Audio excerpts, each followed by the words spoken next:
Tapi memang semangat kita untuk tahun depan ini, kita akan upayakan penambahan petugas dari TNI maupun Polri. Karena selama ini memang mereka-mereka ini relatif sangat siap fisiknya. Pak Kepala mungkin akan melakukan reformasikah terkait pihak-pihak yang sudah jelas, mungkin tadi misalnya melakukan hal-hal yang kita sebut masalah berulang setiap tahun, lalu ini kan semacam pergantian sistem, pergantian orang, ya betul-betul tadi Pak Kepala udah bilang, pakai TNI kah yang lebih kuat secara fisik dan lain-lain. Jadi reformasi ini juga akan Pak Kepala lakukan. Kita tahu pemerintah Saudi sekarang ini mempunyai program Visi Saudi 2030, di mana pada tahun itu mereka merencanakan jamaah haji 5 juta. Oke. Itu berarti double dari sekarang. Dari sekarang. Kalau double dari sekarang, itu artinya kita juga double.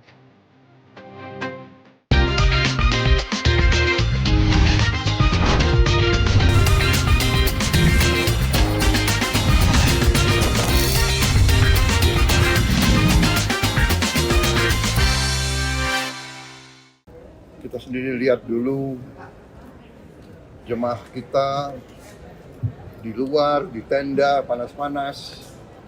Banyak sudah lanjut usia, banyak yang di kursi roda. Sekarang kita berbuat lebih manusiawi, lebih nyaman, lebih aman. Saya kira ini sesuatu prestasi. Terima kasih semua pihak. Kita satu tim yang sangat bagus sekarang kerjanya. Semua adalah memberi pelayanan yang terbaik untuk rakyat kita. Kiai Haji Muhammad Irfan Yusuf Hashim atau biasa disapa Gus Irfan. Terima kasih Gus, Kepala Badan Penyelenggaraan Haji Republik Indonesia. Kami merasa terhormat. Gus Irfan berkenan hadir di program Orang Penting Garuda TV. Gus, baru saja kita kan selesai menjalankan ibadah haji 2025. Gus Irfan saya tahu juga hadir di sana. Gus, 2026 di depan mata sebentar lagi. Kita tahu artinya penyelenggaraan haji di 2026 akan di bawah tanggung jawab Kepala Badan Penyelenggara Haji, yakni Gus Irfan. Gus, bolehlah kita evaluasi tahun 2025 ini kira-kira sebagai petinggi atau orang tertinggi yang akan bertanggung jawab pada penyelenggaraan haji di 2026, Gus, evaluasi apa yang Gus Irfan berhasil catat untuk di haji 2025 ini? Banyak hal yang kita catat selama proses haji tahun 2025 ini.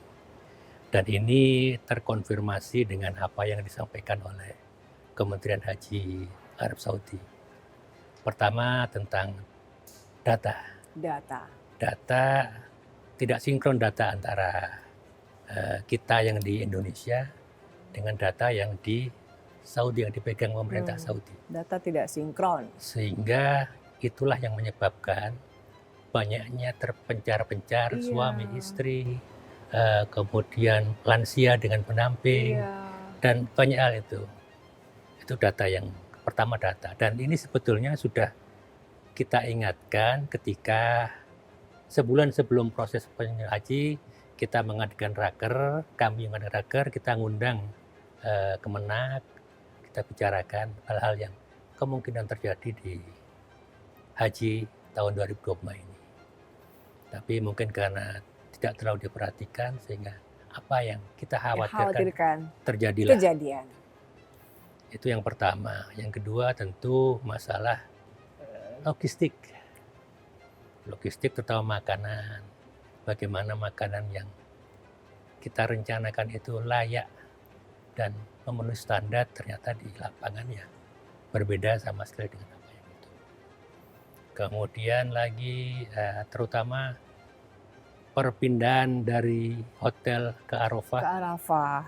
Iya, itu cukup banyak drama tuh Gus, saya menyaksikan Musdalifah, juga. Itu juga mungkin ada menjadi salah satu yang memang tiap tahun pasti ada masalah pergeseran itu, tapi kayaknya tahun ini relatif sangat luar biasa sehingga terakhir saya kan selalu mantau terus jamaah haji kita itu bergeser dari hotel itu sekitar jam 10. Itu rombongan terakhir sekitar 200-300 orang itu jam 10 pagi. Sementara zuhur itu jam 12. Artinya itu udah bagi saya udah membuat berdebar-debar ini. Bisa nyampe nggak ini? Dan alhamdulillah walaupun dengan segala dramanya akhirnya semua jamaah haji bisa masuk ke Arafah tepat pada waktu yang disyaratkan di fikih kita. Ya. Artinya Pak Kepala, tentu aja seluruh jemaah yang datang ke sana tidak mau satu pun mendapatkan masalah. Artinya ibadah sebisa mungkin semuanya harus mendapatkan pelayanan atau mereka semua bisa beribadah dengan lancar. Tapi kan Pak Gus Irfan sendiri menyaksikan bagaimana sebagian jemaah kita harus mendapatkan hambatan-hambatan saat beribadah. Gus, artinya ke depan di 2026 kami jemaah berharap penuh pada Pak Kepala agar tadi yang masalah-masalah yang Pak Kepala sampaikan itu tidak boleh terjadi lagi di 2026. Gimana Gus? Ya, inilah kenapa Presiden Prabowo membentuk Badan Penyelenggara Haji. Mungkin beliau sudah melihat bagaimana permasalahan-permasalahan yang terjadi di haji ini sehingga beliau membentuk Badan Penyelenggara Haji. Seperti yang beliau sampaikan kepada kami, saya ingin memberikan pelayanan terbaik pada jamaah haji kita. Itu yang disampaikan beliau kepada kami dan itu adalah amanah dari beliau kepada kami sehingga kita harus bekerja keras untuk mewujudkan amanah itu. Dan hari-hari ini memang kita masih menunggu proses revisi Undang-Undang Haji tahun 2019 yang memang pada undang-undang itu masih menyebutkan bahwa penyelenggara haji adalah Kementerian Agama. Walaupun bukan Kementerian Agama, kementerian yang berkaitan dengan agama. Dan diartikan sebagai Kementerian Agama. Mudah-mudahan dalam waktu segera itu revisi undang-undang bisa segera selesai sehingga amanah Presiden itu bisa kita laksanakan karena timeline dari pemerintah Saudi udah harusnya masuk bulan-bulan Juli pertengahan Juli udah mulai tahun. Diperkirakan dijadwalkan memang 10 Muharram ini kuota sudah keluar. Tapi ternyata masih sampai hari ini belum keluar. Tapi mudah-mudahan dalam waktu dekat bisa keluar. Nah setelah itu beruntun jadwal-jadwal semuanya sehingga termasuk pembayaran, pengurusan visa dan lain sebagainya. Dan diharapkan Syawal itu proses visa selesai. Baik. Jadi ada 1 bulan lebih untuk mengatur, menata mana yang perlu ditata supaya tidak ada lagi yang terpisah-pisah seperti kemarin. Iya. Nah Pak Kepala, amanat Presiden perlu ada badan yang khusus gitu kan mengurusi haji. Kenapa? Karena jemaah kita kan paling besar kan Pak Kepala? Hampir sama dengan Pakistan. Oh hampir sama dengan Pakistan. Artinya kan Indonesia adalah tadi 2 besar lah. 2 besar nih di ketika setiap kali beribadah haji. Kenapa akhirnya perlu ada badan khusus yang mengurusi haji? Dan kita tahu bahwa ya haji kan untuk semua umat muslim itu kan menjadi impian. Semua umat muslim ingin beribadah haji. Nah Pak Kepala, dengan adanya badan ini tadi ditunggu juga Undang-Undang Penyelenggaraan Haji. Artinya Pak Kepala, harapan-harapan kita ke depan, perbaikan-perbaikan itu menjadi tugas besar Badan Penyelenggaraan Haji di bawah naungan Pak Kepala kan? Betul. 6 bulan terakhir ini kita dibentuk Oktober, sudah mulai menyiapkan segala macam. Kita ini selama seminggu ini kita sudah menyusun SOP pelaksanaan haji dan mungkin sampai 2 minggu depan kita selalu membahas SOP pelaksanaan penyiapan haji. Kita lihat di mana kelemahannya, kita di mana yang harus diperbaiki. Mudah-mudahan ini akan menjadi bagian dari upaya peningkatan pelayanan kepada jamaah haji. Ada wacana misalnya disebut Kementerian Penyelenggaraan Haji, ya kan? Atau sekarang sudah ditetapkan sebagai Badan Penyelenggaraan Haji. Kami masyarakat melihatnya seberapa prinsipkah atau seberapa pentingkah gitu pergantian nama ini, apakah sama saja sebetulnya tidak terlalu prinsip Mau kementerian, mau badan, sama aja gitu? Atau seperti apa Pak Kepala? Memang yang berkembang di teman-teman DPR kemarin, sebagian fraksi menghendaki ada pergantian nama menjadi kementerian. Tapi bagi kami itu semua tergantung dari Presiden. Apakah beliau akan menjadikan kementerian atau tetap badan seperti ini. Dan sampai hari ini pun kementerian badan yang saya terima ini kepresnya berbunyi ke badan yang setingkat kementerian. Tapi memang kalau akan menjadi kementerian akan lebih leluasa bagi kami untuk bisa mengerjakan segala macam. Pak Kepala, tapi buat kami masyarakat nih, mau disebut badan, mau disebut kementerian, kami nggak peduli sebetulnya. Betul. Karena kami jemaah maunya kami semua tuh setiap kami Pak Kepala harus mendapatkan pelayanan dan juga bisa beribadah dengan lancar. Tadi Pak Kepala bilang, ya mudah-mudahan di 2026 itu bisa kita atasi sehingga kemudian tidak satupun jemaah kita mendapatkan masalah selama di sana. Betul. Itu Pak Kepala, kira-kira kami bisa dapat jaminan itu enggak? Jaminan insya Allah kita akan upayakan karena kenapa tadi kita sampaikan beberapa hambatan tahun 2000.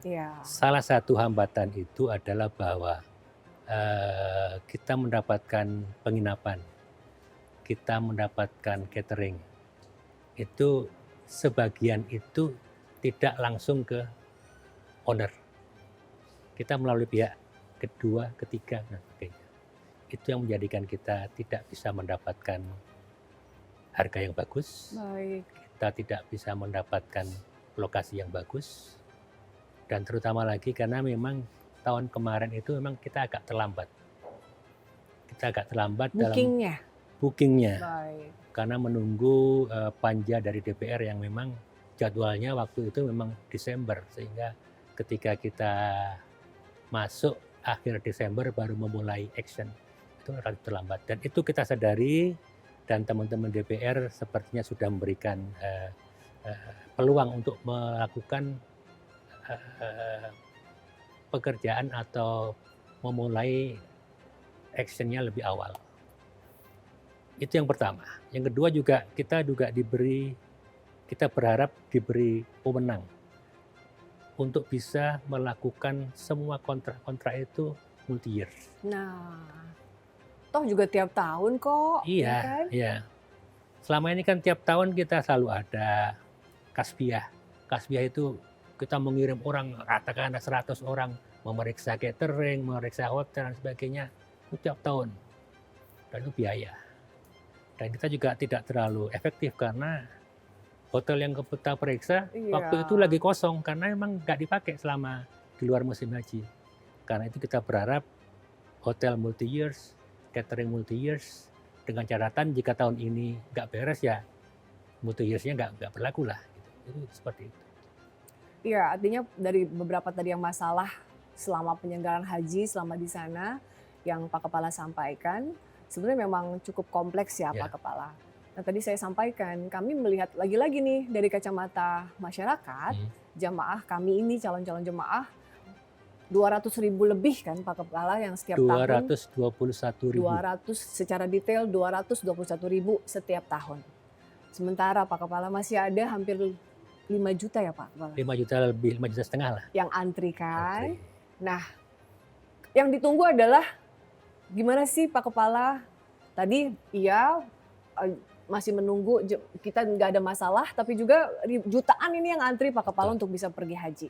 Tadi Pak Kepala juga bilang, suka bookingnya terlambat, sehingga kemudian akhirnya dapat mungkin penginapan yang jauh, dan dengan sejumlah beberapa hal yang kemudian menghambat penyelenggaraan haji. Karena tadi Pak Kepala bilang multi years, kira-kira Pak Kepala sudah punya inovasi atau rencana apa agar hal-hal yang tadi Pak Kepala sudah listing menjadi bottleneck atau menjadi persoalan, Pak Kepala punya solusinya? Pertama multi years tadi ya, multi years kontrak. Yang kedua kita kan saya tadi sampaikan hari keempat atau kelima setelah Arafah, kami diundang oleh Kementerian Haji sana. Yang tadi saya sampaikan kita diberitahu berbagai permasalahan yang tadi Pak yang kita lakukan, termasuk mungkin yang belum saya sebutkan tadi masalah istitoah kesehatan yang menjadi catatan merah Iya, dari iya, pemerintah iya. Saudi. Apa yang mereka sampaikan bahwa kita tidak ingin eh, proses haji kita ini dilihat dunia sebagai dalam tanda petik ya ladang kematian. Nah, Aduh. itu yang sampai ke Iya, sini. iya, iya, iya. Dan kita sadari bahwa kita memang agak lalai di bidang istitoah kesehatan. Lalai itu dalam artian bahwa kita kurang, sebenarnya kita sudah punya SOP tentang, tapi kita kurang ketat dalam melaksanakan itu karena berbagai pertimbangan, berbagai masalah. Insya Allah lah tahun ini mungkin kita akan benar-benar ketati istitoah kesehatan itu, walaupun ini sangat tidak populer. Karena kemungkinan akan banyak orang yang pertama sudah nunggu lama, ternyata begitu dicek kesehatan tidak layak untuk berangkat. Tapi mudah-mudahan kita akan bisa menemukannya. Karena itu tes cek kesehatan ini kita lakukan di awal dengan harapan masih ada waktu untuk memperbaiki kesehatan mereka-mereka yang pada awalnya tidak lolos kesehatan itu. Mudah-mudahan dengan waktu yang ya katakanlah 6 bulan, 7 bulan, atau 10 bulan mereka bisa lebih memperbaiki kondisi kesehatannya. Ini kan sudah puluhan tahun Ya, bekerja sama dengan Kementerian Agama. Dan ternyata setelah setiap tahun kok Ada masalahnya itu-itu aja.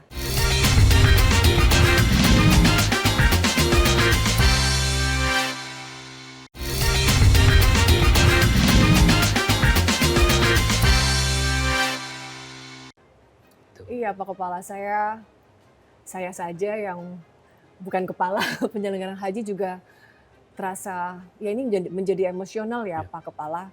Karena tadi ya kan jutaan orang mengantri nih Pak Kepala. Ya. Akhirnya tadi kan Pak Kepala bilang karena menunggu lama otomatis usia mereka bertambah. bertambah. Banyak yang sudah lanjut usia, bertambah lagi usianya. Sementara kan mereka itu kan bagian dari rukun Islam yang harus mereka penuhi. Ya. Mereka mampu membayar Pak Kepala, ya kan? Mereka punya uangnya untuk membayar haji. Ya ini berarti memang cukup situasi yang Ya. memang untuk seorang kepala badan penyelenggara haji Ya. menjadi sangat berat Ya. Pak Kepala. Tapi tadi Pak Kepala udah menemukan masalah bahwa iya siapa tahu mereka memang bisa udah tahu dengan cek lebih awal sehingga bisa diobati dan Ya. sehingga nanti ketika di tanah suci bisa lebih sehat. Ya. Nah Pak Kepala, tapi kita tahu Pak Kepala banyak juga ya semacam ya ini kan pengalaman saya berada di sekitar keluarga saya sendiri misalnya. Di sebagian masyarakat kita, masyarakat muslim merasa bahkan saya ingin meninggal di tanah suci. Itu gimana Pak Kepala? Ya, itu juga salah satu catatan kami. Bahkan ini sempat disampaikan oleh Presiden Prabowo ketika bertemu dengan Prince MBS, bahwa Prince MBS sempat menyatakan bahwa kematian di musim haji ini separuh disumbangkan oleh Indonesia. Dan beliau mengatakan bahwa memang pertama memang karena menunggunya lama. Yang kedua memang ada kepercayaan, keyakinan kita ingin meninggal di sana. Ketika kita katakan ibu, bapak secara kesehatan apa nggak layak untuk berangkat, ya jawabannya saya memang ingin meninggal di sana. Itu juga jadi dilema buat kita. Kalau tadi misalnya iya bahwa kemudian kita juga harus artinya kan profesionalisme penyelenggara haji mewakili nama negara kita Indonesia. Betul. Artinya juga kita butuh tim petugas atau tim SDM Betul. yang mengurusi haji ini. Ya. Artinya secara kualitas ditambah kualitasnya, profesionalismenya juga ditambah. Ya. Artinya ini ya Pak Kepala yang kita tunggu juga. Ya. Bagaimana kemudian kami jemaah ini diurusi dengan baik Ya. oleh negara Pak Kepala. Betul. Jadi gini, petugas haji itu banyak unsurnya. Banyak unsurnya. Oke. Petugas kesehatan, Melibatkan banyak petugas haji kementerian daerah, juga. Oke. karena petugas yang kita ambil dari berbagai daerah. Ini kelemahan kita mungkin karena mereka ambil dalam waktu yang mepet, kemudian BIMTEK-nya itu mepet juga, sekitar 5 hari. Dan itu menurut Iya. kami sangat-sangat tidak efektif. Karena itu kita berharap begitu kita diberi wewenang lebih cepat, kita akan siapkan lebih awal petugas haji dan kita diklat paling tidak 1 bulan. Di situ tentu masalah disiplin, di situ masalah ketahanan fisik. Fisik juga perlu. Fisik sangat perlu. Iya. Karena di sana pertama panas, Iya. yang kedua saya juga lihat teman-teman petugas haji itu kemarin istirahatnya sangat minim. Mereka kadang-kadang nggak dapat tempat, ya tidur di lorong-lorong tenda-tenda itu, dan saya kasihan dengan mereka. Tapi kalau mereka sejak awal kita didik, kita latih, kita siapkan, paling 1 bulan tentu akan lebih siap untuk menghadapi seperti itu. Yang kedua, proses seleksi itu harus benar. Ya, iya. Nah, itu yang sempat jadi perhatian kami. Tapi memang semangat kita untuk tahun depan ini, kita akan upayakan penambahan petugas dari TNI maupun Polri. Karena selama ini memang mereka ini relatif sangat siap fisiknya. Kita mendengar bahwa misalnya memang ya tadi karena persiapannya last minute gitu ya, sehingga petugasnya kemudian ya kita melihat misalnya ya sebetulnya ada hal-hal yang menjadi PR ya Gus dalam penyelenggaraan haji ini, misalnya ya tadi salah satunya terkait soal misalnya hal-hal yang kurang tadi, menyangkut logistik, lalu menyangkut petugas juga, lalu menyangkut misalnya hal-hal yang terkait vendor-vendor yang harus menyiapkan semuanya. Nah, ini kan sudah puluhan tahun bekerja sama dengan Kementerian Agama. Dan ternyata setelah setiap tahun kok masalahnya itu aja. Sebenarnya sudah bisa dilihat kan. Nah, apakah mungkin ataukah Pak Kepala mungkin akan melakukan reformasikah terkait pihak-pihak yang sudah jelas melakukan ya hal-hal yang kita sebut masalah berulang setiap tahun. Lalu ini kan semacam pergantian sistem, pergantian orang, ya betul-betul tadi Pak Kepala udah bilang, pakai TNI kah yang lebih kuat secara fisik dan lain-lain. Jadi reformasi ini juga akan Pak Kepala lakukan kan? Insya Allah begitu. Sebetulnya kalau dibilang masalah yang sama berulang-ulang ya memang benar, tapi sebetulnya tidak terlalu benar. Oke. Karena katakanlah masalah makanan. Mungkin tahun ini, kemarin ini masalah kualitas makanannya. Tahun berikutnya kualitas bagus, masalah pengiriman yang bermasalah. Yeah. Kemudian makanan itu banyak elemennya, sehingga kadang-kadang diperbaiki di sini, muncul di sana, muncul di sini. Jadi ini kan kita masyarakat kan biasa lah ya, mungkin kok ada yang baru, misalnya nih Gus, ada yang sudah daftar 10 tahun, nggak juga dipanggil. Tapi kok tiba-tiba ada di sana si A, si B, kita lihat gitu kan saling sawang sinawang kan. Lalu kemudian ada tetangga kita, loh kok dia baru daftar 3 tahun, sudah bisa duluan. Gini nih Gus, yang membuat kita kadang rasanya apa sih yang terjadi gitu, sehingga kemudian terasa masih ada terjadi tidak fair dalam hal antrian ini loh Gus. Ya, jadi antrian itu sebetulnya sudah tersistem Mbak ya. Sebetulnya. Sistem artinya udah saya tertulis tahun 2029 berangkat ya. Mungkin kalau ada perubahan itu, bukan saya yang berubah, pasti yang nomor-nomor sekitar saya itu bisa berubah juga. Apakah berubah naik, maju, atau berubah mundur. Berubah mundur itu karena tahun ini yang misalkan seharusnya 21.000 ternyata 200. Misalkan ya. Berarti kan ada 21.000 yang harusnya tahun ini berangkat, nggak jadi berangkat, geser ke tahun berikutnya. Dan ini menggeser saya yang harusnya 29 itu jadi tergeser jadi tahun 30 atau 31. Iya. Itu yang harus kita pahami. Jadi kalau ada informasi bahwa 3 tahun sudah berangkat, juga kadang-kadang saya juga terheran-heran dari mana ini cara gini nih. Dan sampai hari ini kan kita belum memegang sepenuhnya. Karena itu ketika nanti ada serah terima dan terutama serah terima siskohat, artinya sistem antrian itu, hal pertama yang saya minta lakukan ke teman-teman di Badan Haji, audit ini, daftar ini. Apakah benar 5.500.000 itu memang seperti itu atau bagaimana? Nah, kalau sudah jelas memang, tapi saya pikir pasti ada pergeseran. Mungkin dari 5.500.000 mungkin ada bisa yang kita temukan, katakanlah 5.200.000 yang benar. Tapi tetap aja itu perlu puluhan tahun ya, untuk berangkat. Misalnya seperti Sulawesi Selatan. Kan 40 dia kan tahun. antriannya paling panjang, karena 40 tahun. paling banyak jemaah yang ingin pergi haji. Berbeda misalnya dengan beberapa wilayah yang mungkin muslimnya lebih sedikit. Nah, apakah ada solusi misalnya membantu mereka yang jangan terlalu lama ini? Ya kan, Ya, Gus? mereka ini selama ini merasa tidak adil Ya kan, pembagian Gus? kuota yang kita berikan. Iya. Karena kita menggunakan dasar jumlah penduduk. Betul. Ada upaya bahwa toh juga tetap masuk dalam payung hukum undang-undang bahwa tidak harus hanya menggunakan jumlah penduduk, kita menggunakan dasar antrian yang ada. Kalau Jawa Timur antriannya banyak, tentu pembagian kuotanya lebih banyak. Kalau seperti Sulawesi Selatan itu kuotanya banyak, pendaftarnya banyak, kita beri kuota yang lebih banyak. Kenapa mereka lama? Karena pendaftarnya banyak, tapi penduduknya sedikit, sehingga dihitung dapatnya sedikit. Itu yang jadi masalah.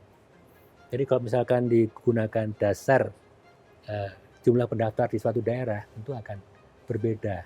Tapi secara umum total tetap aja panjang. Jumlah antrian 5.500.000 ya.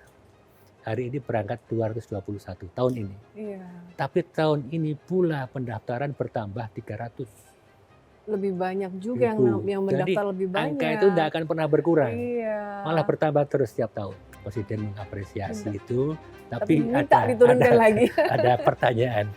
Bisa turun lagi nggak?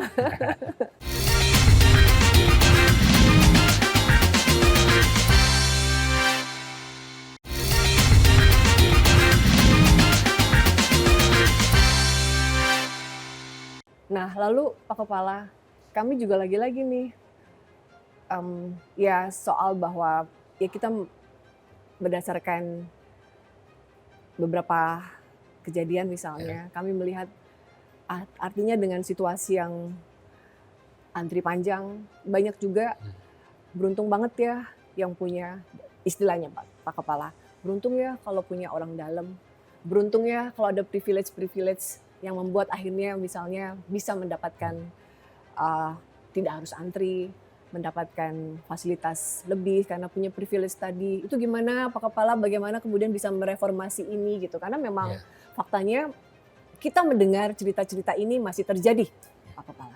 Saya mendengar itu, tapi saya belum bisa menemukan bahwa memang benar ada seperti itu.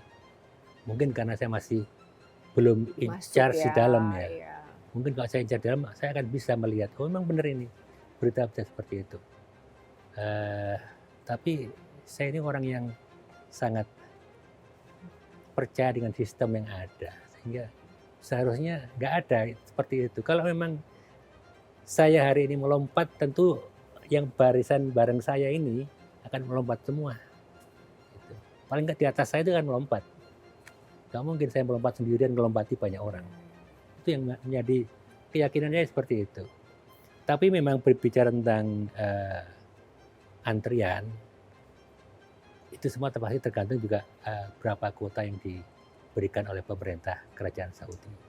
Kita tahu pemerintah Saudi sekarang ini mempunyai program visi Saudi 2030.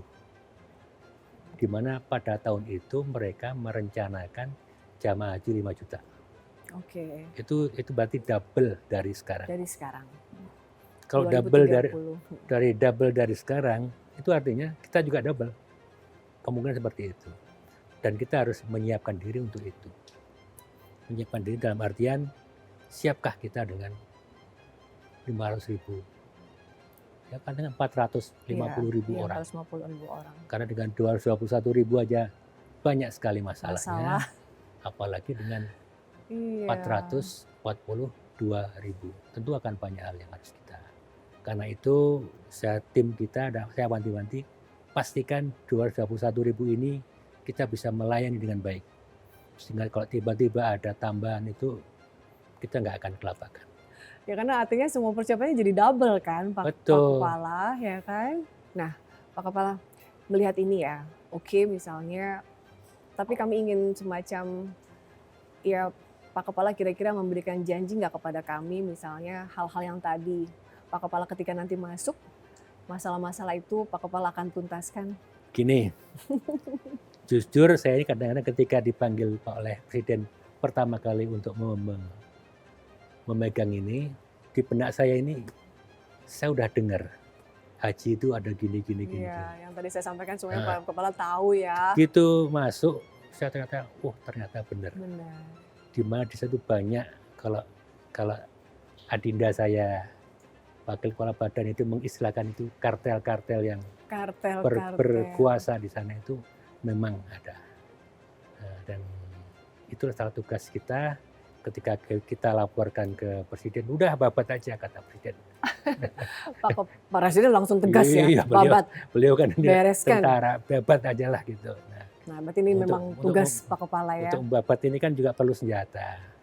Nah senjata saya kan apa yang diberikan wewenang kepada kami untuk itu. Ya, artinya mudah-mudahan undang-undang penyelenggaraan haji segera disahkan sehingga Allah, menjadi ya. pegangan Kepala Badan Penyelenggara Haji untuk segera menerima dan melakukan sesuai amanat dari Presiden Prabowo Subianto. Pemerintah kita, khususnya di bawah kepemimpinan saya, akan berusaha sekeras tenaga untuk memberi pelayanan terbaik.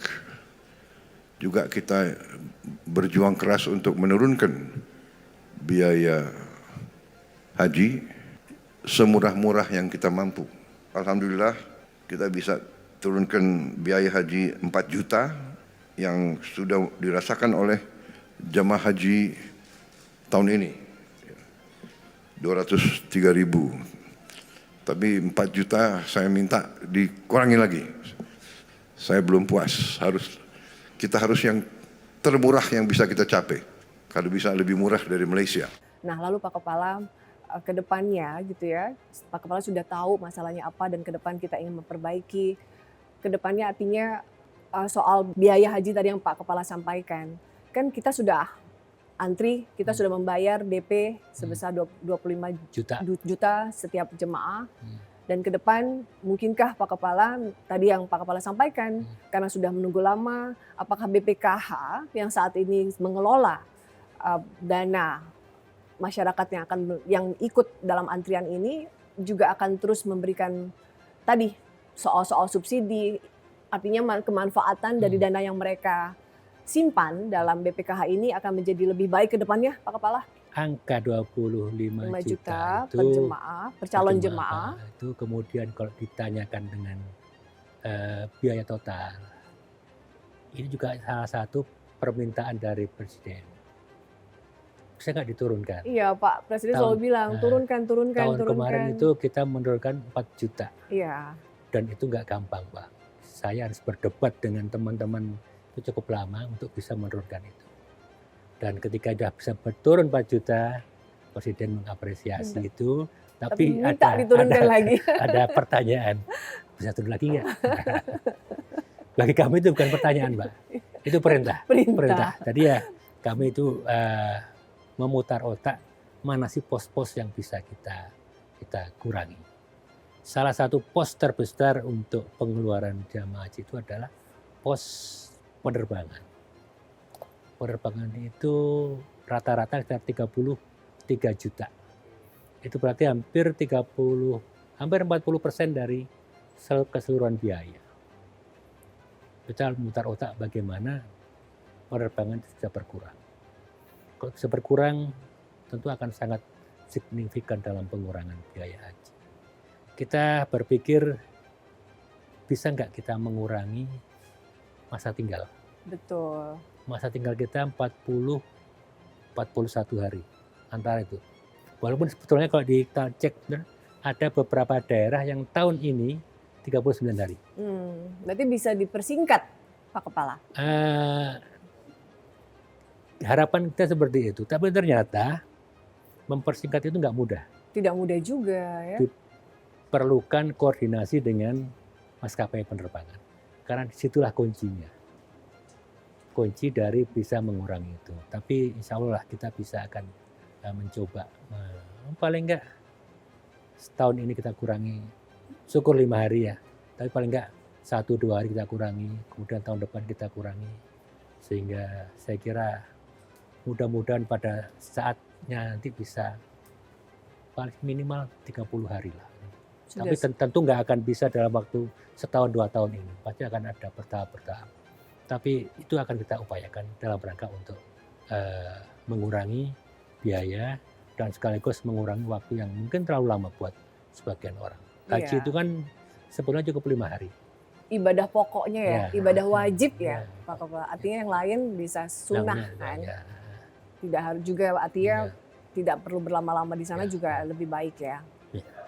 WNI berangkat haji dari luar negeri bisa nggak Pak? Terhitung kuota nggak sih?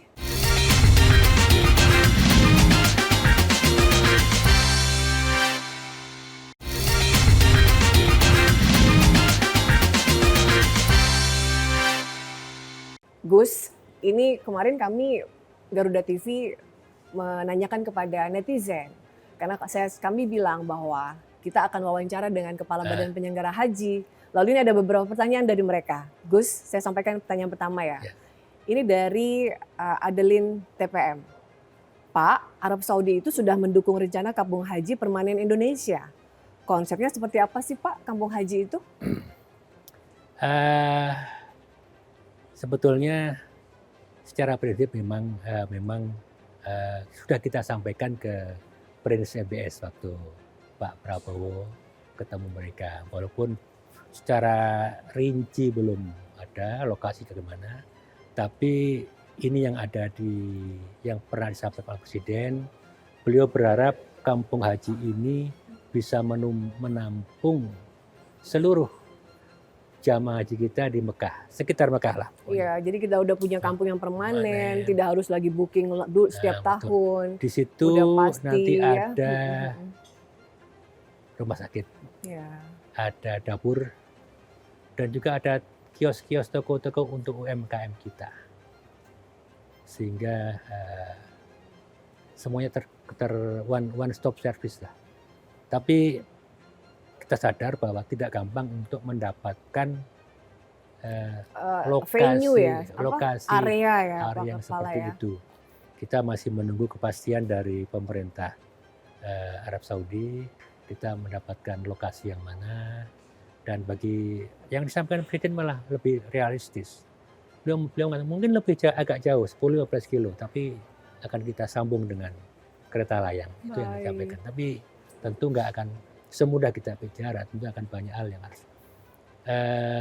Mungkin alternatif yang lain, sementara kampung haji belum terwujud, kita sewa jangka panjang blok beberapa hotel yang satu area. Juga bisa menjadi alternatif. Karena toh sambil juga, menunggu persiapan kampung haji. Atau kalau perlu kita beli blok hotel. Nah iya dong, toh juga haji pasti setiap tahun. Belum lagi yang umroh. Ya kan, artinya investasi di sana itu investasi yang relatif sangat cepat kembali. Sebetulnya dari sisi bisnis itu menguntungkan ya. Karena memang setahun itu setiap hari pasti akan sibuk kan. Artinya kita setiap tahun itu 1,5 juta jamaah umroh. Tuh 1,5 juta jemaah umroh, 250-an jemaah haji. Artinya kampung haji memang sebetulnya memang tepat sih Pak Kepala. Jadi, kami melihatnya perlu segera diwujudkan. Dan memang di haji itu perputaran uangnya sekitar 20 triliun Pak. 20 triliun setiap tahun ya Pak? Ya, haji aja. Belum umroh. Umroh kalau 1 juta, umroh paling murah berapa sih? Kan antara 27,5 sampai ada 50 kan. 50. Ambil aja 30 juta rata-rata. Rata-rata 3 kali 1,5. 45 triliun. Tuh ada uang yang berputar setiap tahun terkait urusan umroh Itulah dan yang haji hampir disampaikan oleh 65 triliun. ya, itulah disampaikan Presiden. Iya, Perputaran uang begitu besar, bisa nggak sebagian itu jadi menetes ke iya. masyarakat Indonesia? Karena itu kita berpikir keras juga lagi bagaimana minimal makanan-makanan itu bisa disuplai dari Indonesia. Indonesia Katakanlah bahan-bahan baku, bahan pokok yang tahun yang lalu sebagian besar bahan baku itu dari Thailand, dari Vietnam. harusnya dari kita sendiri dong Dari ya, kita. Pak Kepala. Pak Kepala, ini ada pertanyaan dari @nanonita. Pak, itu Haji Furoda nanti bakalan ada lagi nggak di 2026? Haji Furoda itu jujur saja di luar kita, Oh, di luar karena itu betul-betul privilege dari pemerintah Arab Saudi, ya? Saudi langsung ke katakanlah travel Iya, yang iya, ada. iya, iya. Dan ketika tahun ini hampir tidak ada, walaupun ada paling sedikit, itu juga di luar kita. Karena itu kita berharap bahwa haji-haji yang seperti ini bisa masuk ke undang-undang kita, yang revisi undang-undang. Bukan apa-apa, kita ingin bahwa mereka memberikan laporan kepada kita. Kita nggak ikut istilahnya cawe-cawe, enggak. Kita hanya Iya, mendapatkan laporan data siapa yang berangkat pakai Haji Furoda ini. Supaya apa? Untuk perlindungan. Iya, iya. Ada apa-apa di sana, kita tahu, oh ini siapa saja yang di sana. Itu yang penting di situ. Dan kalau melihat apa yang disampaikan oleh pemerintah Saudi dalam hal ini Kementerian Haji dan Umroh, ketika mengundang kami di sana, mereka sepertinya tidak akan ada lagi Haji Furoda. Tapi nggak tahu kan, peraturan kan sangat dinamis di sana, berkembang sangat cepat. Iya, iya. Karena memang haji jalan pintas begini, Betul. tidak harus betul. antri. Ini kayaknya banyak jemaah Indonesia yang memilih Dan Haji memang, Furoda gitu. dan memang luar biasa harganya. Iya, walaupun mahal pun Harganya ternyata luar biasa. masyarakat kita mampu, Pak Kepala, untuk membayarnya. Betul. Walaupun harganya berlipat-lipat ya Betul. dari harga haji yang lain, yang reguler. Pak Kepala, ini ada pertanyaan lagi dari Agung Menying. WNI berangkat haji dari luar negeri bisa nggak Pak? Terhitung kuota nggak sih kalau mereka? Kalau mereka berangkat dari luar negeri tentu tidak terhitung oleh kuota kita. Baik. Jadi mereka biasanya mereka bisa berangkat itu kalau mereka punya izin tinggal di Negara negara bersangkutan. tersebut. Misalkan Baik. pelajar kita yang sekolah di Inggris misalkan, mereka punya ID sana, mereka mendaftar di sana, berangkat ke sana menggunakan kuotanya Inggris. Berarti nggak ada kewajiban dari Badan Penyelenggara Haji untuk mengurusi mereka, atau di luar? Itu di luar kita. Di luar kita. Memang ada pemikiran beberapa negara sahabat kita yang kuotanya berlebih, itu bisa kita manfaatkan. Kita sudah mencoba pendekatan dengan katakanlah Filipina. Filipina ini punya kuota 7.000. Ketika kemarin kita ketemu, mereka menggunakannya sekitar 4.000 sampai 5.000. Itu masih banyak yang bisa dipakai. 2.000. Nah, kita tentu ngantri. tidak seperti orang punya seat kosong, udah pakai ini enggak. Nggak bisa gitu aja ya. Tapi tentu harus ada mekanisme yang harus kita bicarakan secara intens dan tentu melibatkan Kementerian Haji dari Saudi juga. Itu ke siapa Bang Limadam? Nah, itu yang jadi pertanyaan, itu siapa itu?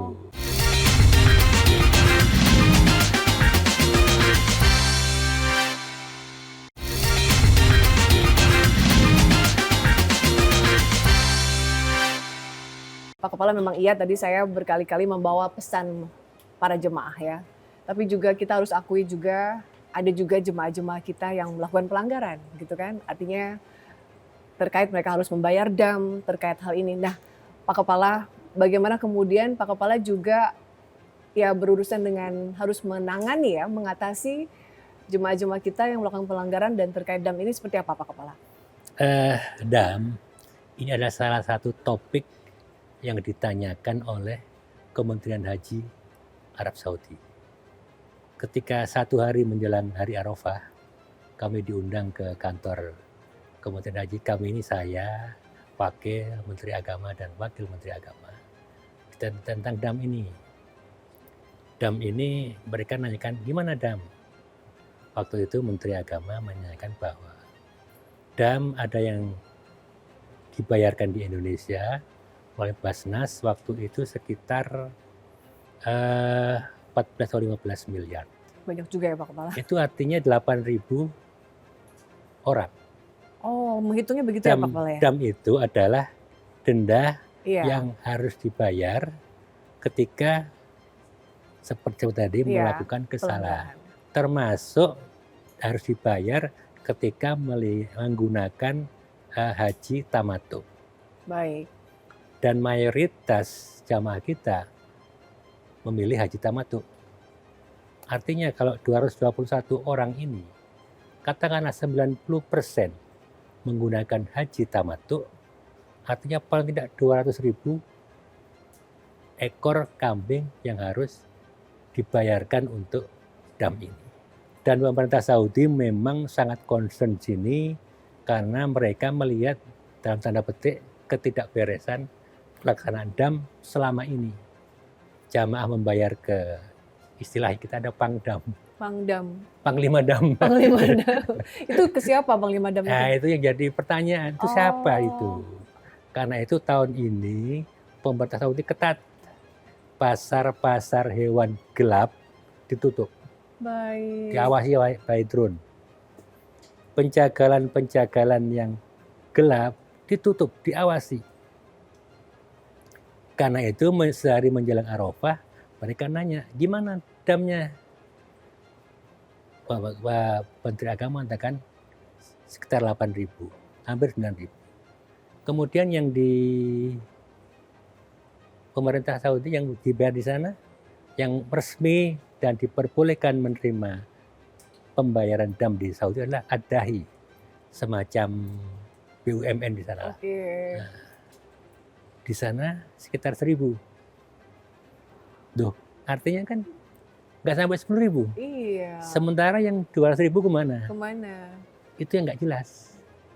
Dan sampai dengan selesainya musim haji pun 2.000 itu nggak tahu kemana.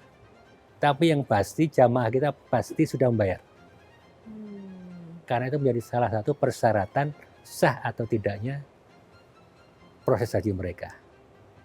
Jadi masih ini membereskannya gimana nih Pak? Kita nunggu Panglima Pangdam ini gimana beres Pak Kepala? Penyembelihan haji di Indonesia memang masih kontroversial. Majelis Ulama Indonesia belum memberikan izin.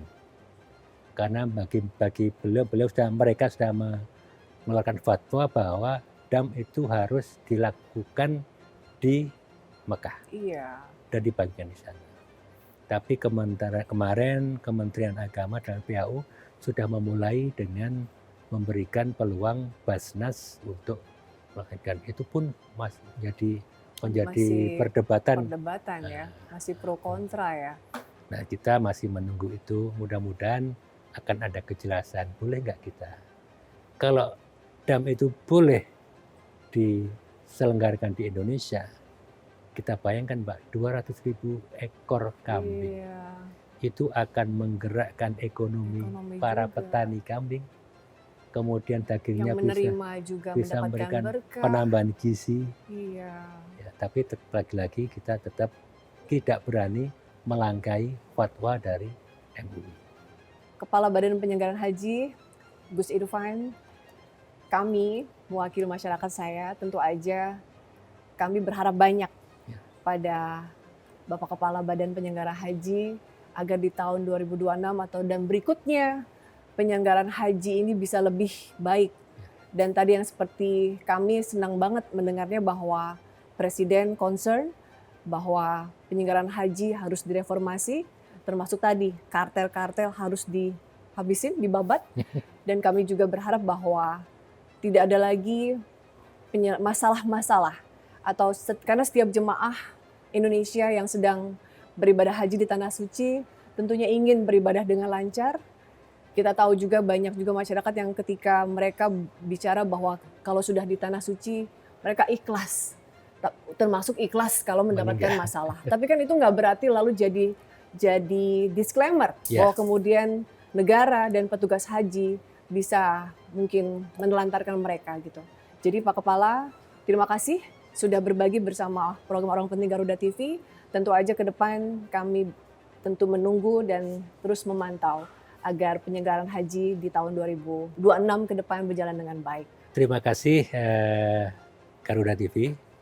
Mudah-mudahan kita nanti bisa mendapatkan wewenang yang jelas, dan tentu kita berharap dukungan doa dari masyarakat khususnya umat Islam bahwa kita akan mampu menjalankan amanah yang menurut saya cukup berat ini dengan sebaik-baiknya. Tanpa doa dukungan dari masyarakat tentu kita akan kesulitan menjalankan itu. Saya kira itu. Terima kasih. Terima kasih Pak Kepala. Yeah.